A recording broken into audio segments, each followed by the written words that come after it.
welcome to the first episode of DAiLY. Well, I guess welcome back if you had been listening previously. The show was called On the DL. I'm still Danny.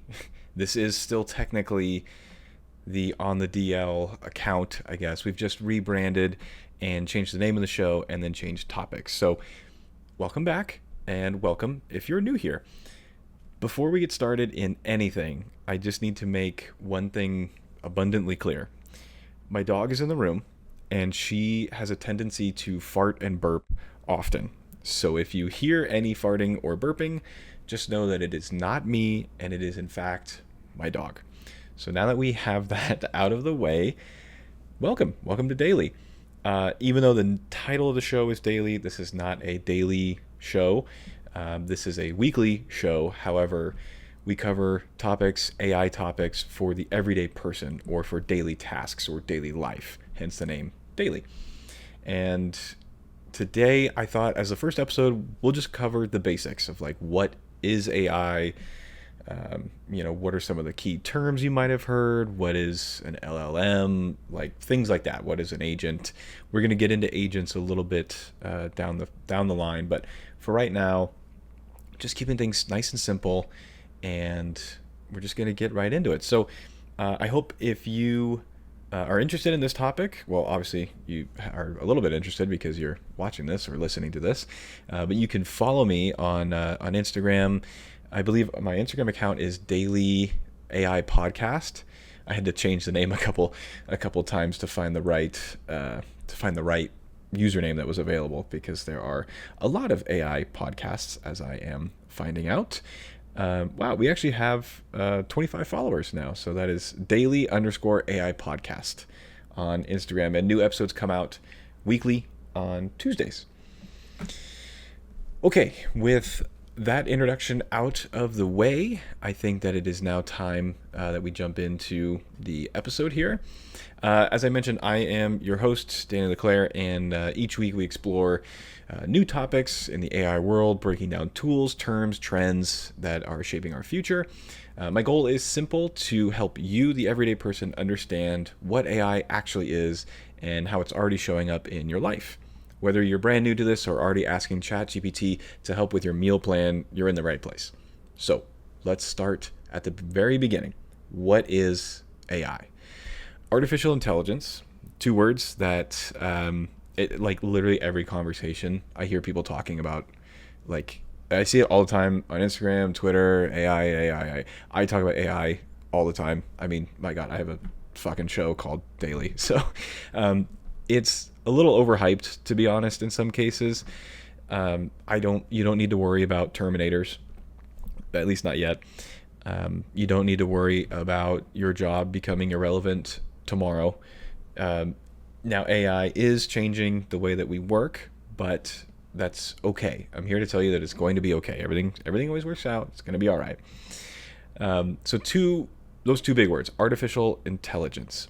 So artificial intelligence, or AI, is software that is trained to recognize patterns and make decisions or predictions. It's not magic. It's not alive. It's a system that is learned to respond in certain ways based on massive amounts of data, which we'll get into this in the future. Like, where does that data come from? Is it your data? Is it my data? What kind of data? What does that mean? Like, it's trained on whose data? Like all of ours? And the answer is yes and no. Like a lot of these models, and we'll get into what the models are in a little bit, but they're trained on public data, like billions of books, movies, articles, like text messages, like not your text messages. It's not don't worry, it's not reading your text messages. Plenty of other companies are already doing that, like Amazon, Apple, Facebook, Instagram. But you don't have to worry about that. It's not reading your text messages. It's just anything that has been uploaded to the internet and is public use. Those articles, or all the things that I mentioned, that's data that the models can then be trained on. And specific models sometimes are trained on specific data. Just like, say, like if you were going to school to become a doctor, right? You would be trained in a lot of medical data. You might not know how to change a tire, but you could perform heart surgery. Kind of the same way of like an AI, some of these like very specific AI models, like the ones that we'll get into a little bit later. There's some models that are really good at coding, but they're not really good at like generating images. Or ChatGPT, for example, it's really good for like everyday tasks. It can make pictures, but for example, my fiance was trying to use ChatGPT to create a wedding planner, like a full-on document with multiple pages and text and fields and stuff, and it wasn't working. However, ChatGPT is really good at creating and coming up with like plans, and this podcast is in large part I use ChatGPT a lot. And in a future episode, we're going to break down how I use ChatGPT to actually produce this podcast and the show, and a lot of the planning and scripting and notes and things like that. So if you've ever gotten a Netflix recommendation, or you had your email like complete an auto, the sentence automatically completes. If you've ever used Google Maps, that's all AI. If you've ever used Siri, AI. And I apologize if your Siri on your phone just kicked on. In the last 2 years, though, it has completely exploded and changed dramatically. We have tools that can talk like humans. They could draw like artists, write code, as I mentioned, and even think ahead. So it's no longer a background tool, but it's rather something that is like front and center. I mentioned this, I believe, I'm just going to stop throwing it. If you've listened to the show, if you listen to any of the previous episodes, you'll know that I cannot keep track of the episode numbers or names, because I'll record things and then I'll batch record a bunch of them, and then something will happen. So then I got to go back, record a new episode, upload it before the ones I've already recorded. It's a mess. I'm going to try to stop doing that because it's really confusing for me, and I can only imagine how confusing it is for you, the listener. Anyway, in one of the earlier episodes, maybe episode 3, when I talked about Claude and their AI, Anthropic, and all the testing and stuff, I mentioned how in my life, it has always been, I'm the one with the ideas and the expertise, and I ask the computer, how do I do XYZ? And then the computer will just search the internet and says, well, here are 7 articles that might answer your question. Like the same words that you typed, I found in these videos. And so here you go. Right? That's basically Google, and my experience with AI has always just been as simple as that. It's not predicting, or it's not conversational. It's not it's not generating images. It's simply, I'm the one driving.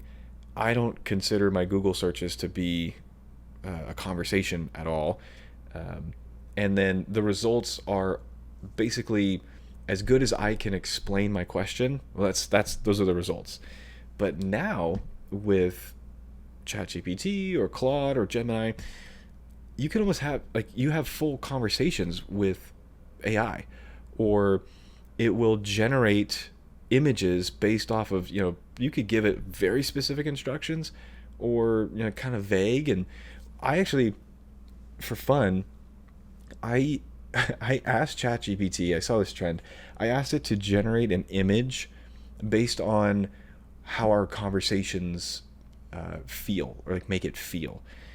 It was a really interesting, it was an image of someone who kind of looked like me, and there was an AI, actually maybe I might actually be able to pull this up here while I'm looking for this here. I don't know if I still have it saved or not. Oh yeah, I do. Okay, here, check this out. And if you're just listening, no problem. I'll try to explain as much as I can. And then so I'm going to switch my screen. All right, so you should now be able to see an image. So, and I know there's some other graphics. We'll get into. It says popular LLMs on the side. And again, if you're just listening, I apologize. I'm going to try to explain everything as best as I can. But we have video. This podcast now has video, so I encourage you all to watch the videos when you can. Okay, so this image that ChatGPT generated, so it's me, I guess, a human sitting at a desk on the right, and I'm shaking hands with a figure. It looks kind of human, right? It has a head, like where eyes would be, a nose. It's more of like a silhouette of a human shape, but it's blue. It almost looks like star constellations. It's like blue and glowing, and it's kind of standing up. And I'm smiling, shaking its hand. In the background, there's a poster of like a baseball player on a, or it looks like a painting, like an easel. And then there's a bunch of computer screens. So there's a computer screen in the far back that has kind of like an abstract, I don't know what you want to call that kind of a painting. Like there's a bunch of shapes and colors, and it looks almost like fluid, kind of liquidy. What it really looks like is something like in Photoshop. And then just in front of that, there's another computer screen with what appears to be a 3D model of like a biplane. And then in front of that, there's another computer with two screens, the same sort of kind of artistic. There's like orange and red and blue. It's kind of swirly pattern on a smaller screen, and then a tank. And all of this makes sense to me, because in all of my conversations with ChatGPT, these are each of the projects that I had been working on or had discussed with the program. So I had an idea to recreate historic battles in World War One using 3D software, and I was going to like recreate them, do the models, animate the whole thing, and that was really early on in my conversations with ChatGPT. So I was asking it, what's the easiest way to model a World War One plane or a World War One tank. And then there's some sports equipment in the front. There's a baseball, a gigantic baseball, by the way, a football, and a baseball glove. I had mentioned my previous experience working in professional sports, so that's where those came about. And then there's a pixel art of a guy skateboarding. I was asking it, how difficult would it be to produce a mobile app or a mobile game? So this is the image that it generated based on the conversations that we have had, and I do find it really interesting that it, thinks of itself, or it produced an image of this kind of like sentient. It kind of looks like Dr. Manhattan from the Watchmen series, if you're familiar with that. But yeah, it's kind of this blue. It's a blue figure. There's no like skin or anything, but it has a head and arms and like a torso, and we're shaking hands. I'm shaking its hand. So anyway, I know I'm kind of going off the rails, but if you're familiar with the show, I do that a lot. So I apologize if any of this is confusing. Now, let's go back a little bit and explain what an LLM is. So as I mentioned, AI, it feels extremely like personal now. And that's because of, as I mentioned, all the data and kind of the breakthrough, with some of the recent companies like OpenAI, Anthropic, Google. We'll get into all those companies in the near future. So an LLM, so you've definitely heard that before, that there's a good chance you've heard that term before. That stands for large language model. And these are the brains behind tools like GPT, Claude, Gemini, and then there's a new one that I just heard of just before starting this recording, Mistral, Mistral, Mistral, which is Meta's it's like a developer coding model. I'd never heard of that. So like things like this happen all the time where I'm like, okay, I'm ready, I got it, I know what I'm talking about, and then I go on Twitter, I'm like, fuck, I don't know anything anymore. So and I kind of jumped the gun here a little bit, but I'm gonna switch screens again. And as you'll see, above my screen is ChatGPT, and you can see there's like a little conversation here, which I'm going to show you some of the conversations that I've had with GPT, but for now you could just kind of ignore that. It'll just be up there. To my right here, you'll see I have created some graphics, and these are some of the popular large language models. Think of a large language model it's the world's best like autocomplete. You know, when you're typing, you're texting, and sometimes it'll like recommend words like, oh, okay, well, you normally say this or you normally say that. It's also like a little sneaky way that Apple and all these companies are hinting that they are tracking the words that we use and how we use them in our sentences. But I'm not a conspiracy theorist. I'm big on privacy, as should everybody else be. But I don't want to freak anybody out. So, as I mentioned, large language models are trained on billions of words from books, websites, codes, forums, and they use that knowledge to predict what word should come next in a sentence. They don't think like humans, but they are surprisingly good at mimicking it. So some of the popular ones that we have today, as you can see, ChatGPT, which is created by OpenAI. That's probably one of the most known, or at least the most used ones. Claude, which is created by a company called Anthropic, which we talked about in a previous episode. Gemini, which is Google. I'm sure you've seen Google's commercials that they run every 10 seconds, especially if you're watching a baseball game. There's like I swear every other commercial is some AI related thing. And then, as I mentioned, Mistral, Meta's LLAMA. And I'm going to be totally honest, I don't know what that means. LLAMA, not really sure. So let me know. Send me a message on Instagram. Explain what that means to me. But I do know that one is more coding based. And that to me it's really cool to see AI code. Like there's a bunch of websites that can do this stuff. I was using one. Actually, I was using two. Lovable and Bubble, which funny, they all have these like crazy ass names, but essentially you can, especially on Lovable, you can type what it is exactly that you want to build, and then the computer will just do it for you. It will build a website or it will build an app for you. There's a lot of companies that are doing this now. Some are much better than others, but essentially a AI is not just talking to a computer and making pictures anymore. It's much more than that, and every month they're getting stronger or they're getting more efficient in how they work. So these, as I mentioned, these are some of the more popular ones that you've heard of.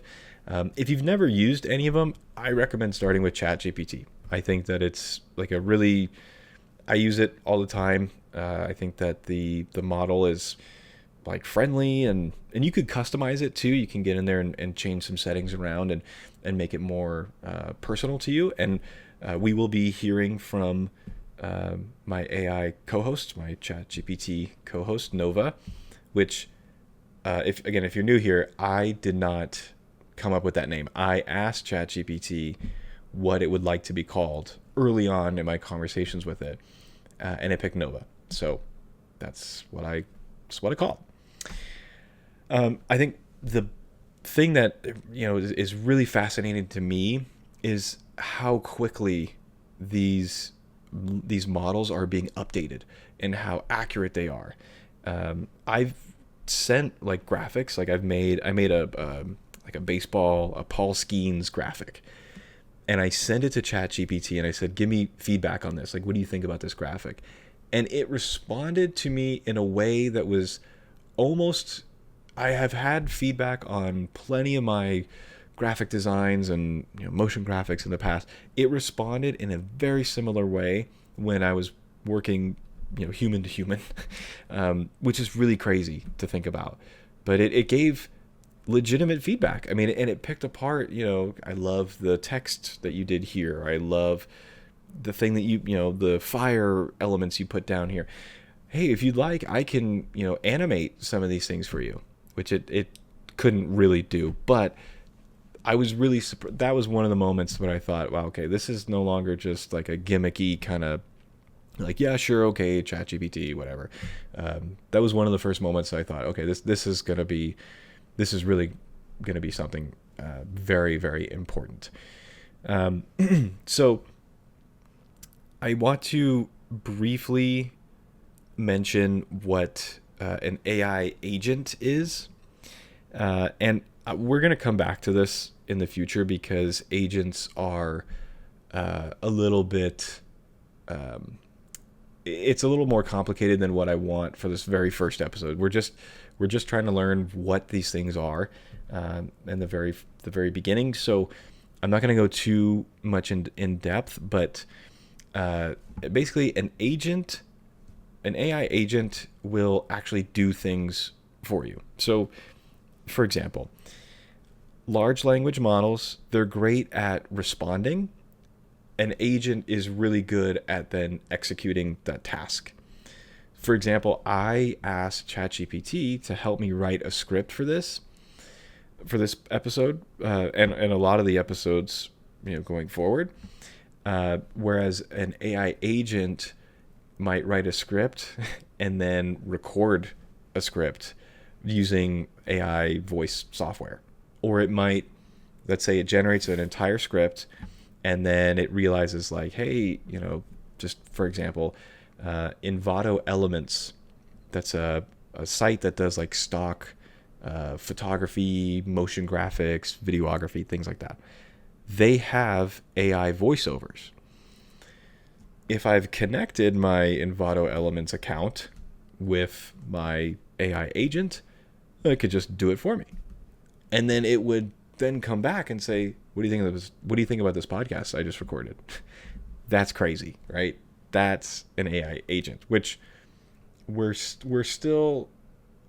not there yet, but that seems to be the next step, is like a AI agent. Another example is, so you give the agent a goal, which would be, let's just say, find me a flight, book a hotel, and then plan a 3-day itinerary. And then the AI agent, it could search and then select and then find the best, it would reason and then find the best options for you. Some of the earlier ones that I've seen or heard of, so Auto GPT or Baby AGI, experimental agents that can run on their own. Devin is another one, a new coding assistant that acts like a junior developer. Rabbit R1, a pocket device that turns AI into a personal assistant you can talk to. And there have been so many different stupid little gadgets that have come out in the past, that have a little like, oh, you could talk to this AI thing, and none of them have really worked yet. Like, remember the Google glasses? Do you remember those? Those were supposed to come out I feel like in 2017 those were supposed to come out, and they're not. At least not. I don't have them. Maybe you do, but so they're really new, but they're moving fast, and someday soon AI agents would be working in regular job workflows for the everyday person and for businesses. So now I want to go through some terms that I think are important. So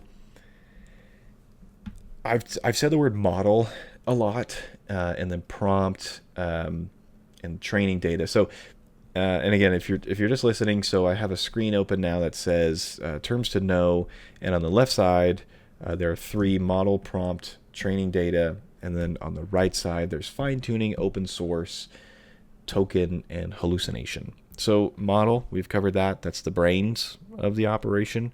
It's what generates the response. The prompt, which you could see here in the ChatGPT window here, I told it, I did a prompt, like right here you could see, hi Nova, this is a quick test, can you hear me okay? Loud and clear, right? So this is what I typed in. That's what you type in to get a result. That's what a prompt is. And then training data, the stuff that AI is learned from books and websites and stuff, and then uses that information to let you know what it found, essentially. Fine tuning, that's exactly what it sounds like, customizing a model for a specific use case. Okay, open source versus closed source. If the model is public, open. If it's private, closed. A token, okay, now this is getting a little more advanced, but those are chunks of words that the model reads, and then sometimes different models and AI, they have limits on what you can give to it, or of course there's always going to be paid. There's going to be paid subscriptions and paid things for all these models. There's always going to be a limit, right? So sometimes, in order to use an LLM, you need more tokens, and of course you pay for those and stuff like that. A hallucination. This is when AI makes something up and then says, "Here you go. Here's your result." Those are really bad, and those are one of the things that all these companies, all of them, try extremely hard to prevent happening often. And I think actually right now would be a really good time to, I'm going to bring in our AI co-host Nova, and I'm going to have them explain, let's have them explain what token means a little bit more, because I don't think I fully understand what token means. So, and again, this is in ChatGPT, so I'm going to use the voice feature, and I'm going to talk to it, and then you should hear it respond. So let's wait here. Hi, Nova. Could you help explain what a token is for our listeners?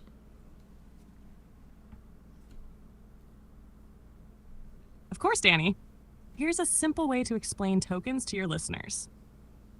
All right, let's talk about tokens. In the world of AI, a token is just a small chunk of text.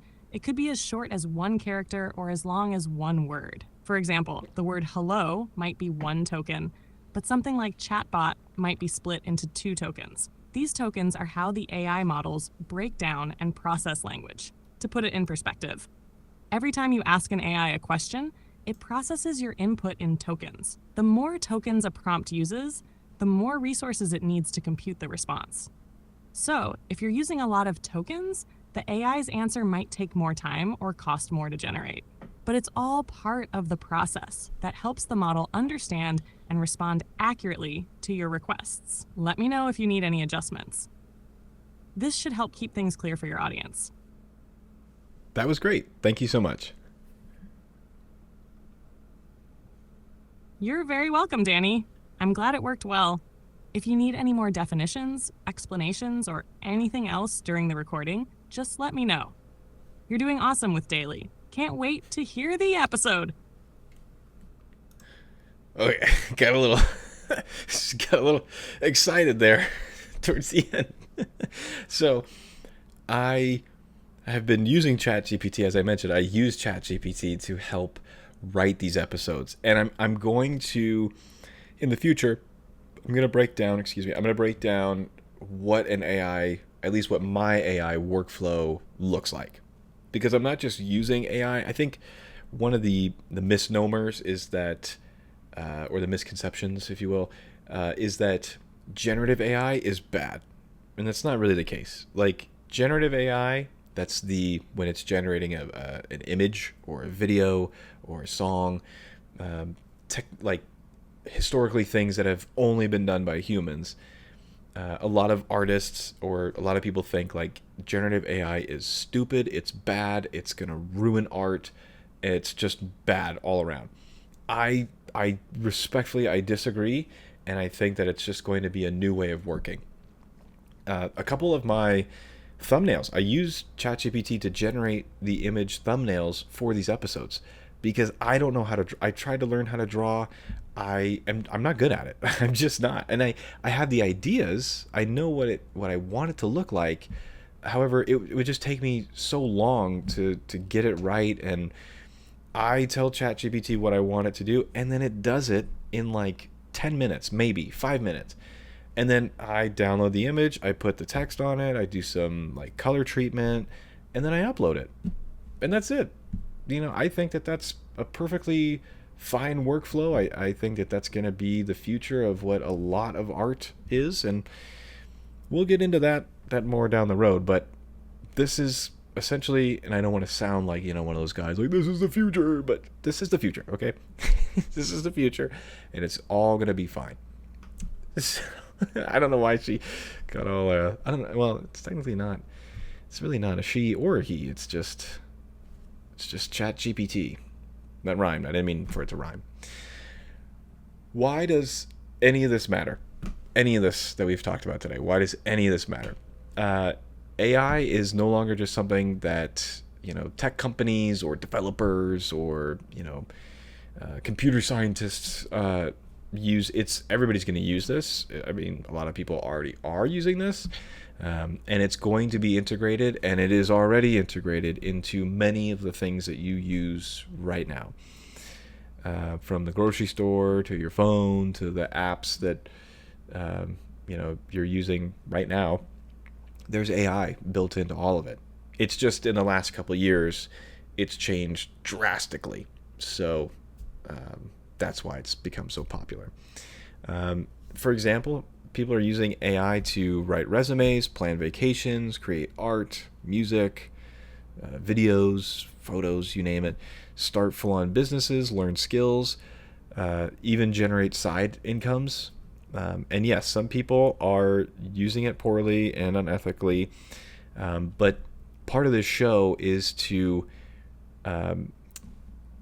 bring to light how to use AI responsibly and how to better yourself in your daily life by using new technology. So it's not just about, oh, hey, ChatGPT, can you write this resume? Can you write a cover letter for me? And then you don't make any changes or you don't make any edits to that, and you just send it off, right? I don't think that that's great. I think what you should do is use AI, or write it yourself first, and then ask AI, how can I spice this up? Or say, okay, write me a cover letter. It writes it. You read it and say, no, okay, this is how I'm going to put it into my own words. That's a good way to do it. And I also, I don't know why I said it like that. I also don't want you to feel like you're behind in learning this. Obviously, this episode is targeted towards people who are relatively new into the AI world and space. And it can be really overwhelming, as I've talked about a shitload of topics so far. So I hope this hasn't been overwhelming. But I promise you're not behind at all. AI is not going to take your job tomorrow or next week or even next year. It's going to change how we work. That is true. But it is not this thing that you should be afraid of and avoid, because chances are you're already using it. And you could be using it a lot more effectively and efficiently. And that is the whole point of this show here that we have created. All right, so we covered a lot. Some of the topics that we covered today have been what AI is, what LLMs are, or what LLMs do, what AI agents are, and then some of the common terms and things that we can use AI for. Next week, so we're going to really look into prompting and like what that means. What prompting? Those are the things that you type in to get a result back. That's what prompting is, and how to ask better questions to get better results, and how AI. It's not just about what you say, but it's about how you say it. And as I mentioned, follow me on Instagram, DAiLY_AI podcast. And yeah, please, it would really help if you've enjoyed this episode to you could follow on Spotify, so that way you don't miss any episodes. And then these videos are uploaded. The video version are uploaded to Spotify for right now. I'm going to work on getting them to video everywhere else, but for the time being, videos on Spotify. Thank you so much for listening and watching. And before we go, I always like to have Nova give us one last little bit of inspiration or anything else that we should know here. Okay, Nova, before we wrap up today's episode, is there any last bit of information the viewers should walk away with today?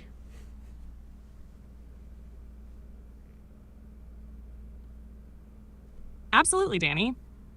Here's a quick wrap up that can leave listeners with a clear takeaway. Before we wrap up, here's the one key thing I want you to walk away with today. AI is already here, and it's not some far-off futuristic technology.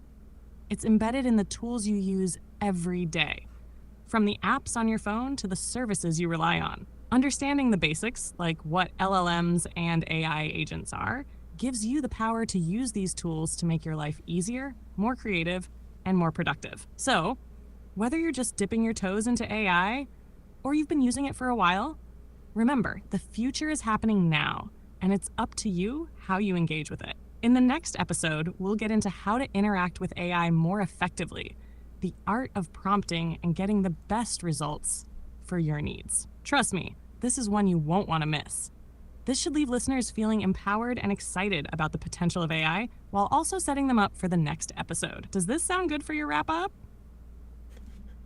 That sounds great. Thank you so much.